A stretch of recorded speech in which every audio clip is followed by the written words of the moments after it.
Pastor James, what is that thing on your head? Well, I am glad you asked. I stole this from my son. I am getting ready to celebrate America's semi-quincentennial, a word I learned how to pronounce just for this show, and reflecting on the verse in our psalm, happy is the nation whose God is the Lord. USA, USA, USA. Are you with me?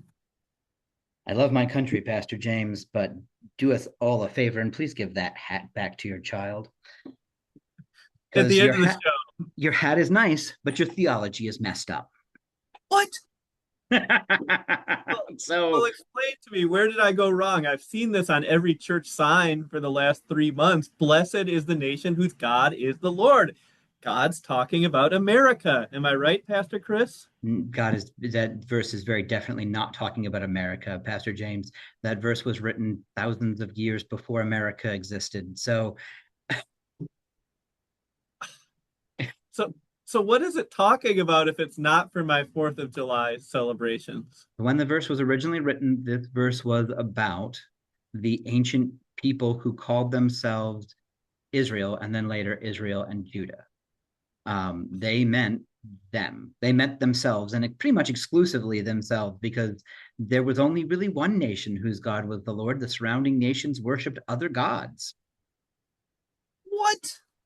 Well, Yep. well, how do we fit in as Christians then? Is it all about just Israel right or wrong, or how does that work?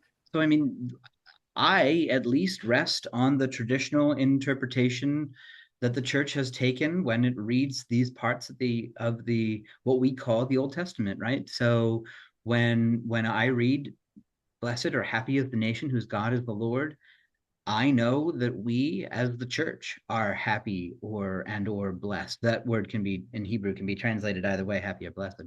Um, and so like as I think you so wisely pointed out in our pregame there, Pastor James, you know, you had a verse from Revelation and you had one of my favorite verses from one of my favorite books, First Peter.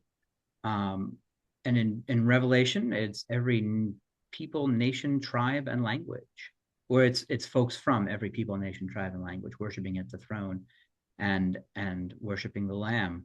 And then in First Peter, you are a chosen people, a royal priesthood, a holy nation, a people of God's own possession, whom He has So, called out. so if it's not all about America, I guess I'm happy to be a part of the nation God has made of every people, tribe, and language, the church.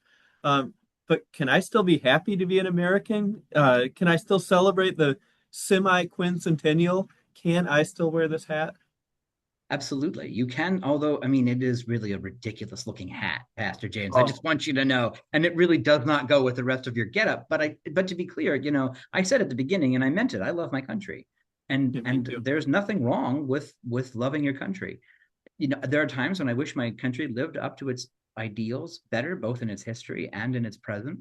Um, but I am proud to be an American, not to sing any particular song about it, but I do love my country, and there's nothing wrong with that until it supersedes your love for God, because our love for God and love for one another should be paramount, because that's what Jesus tells us to do. Well, that's very well said. So, thank you to our country and to all those who serve, and thank you, Pastor Chris, for setting me straight.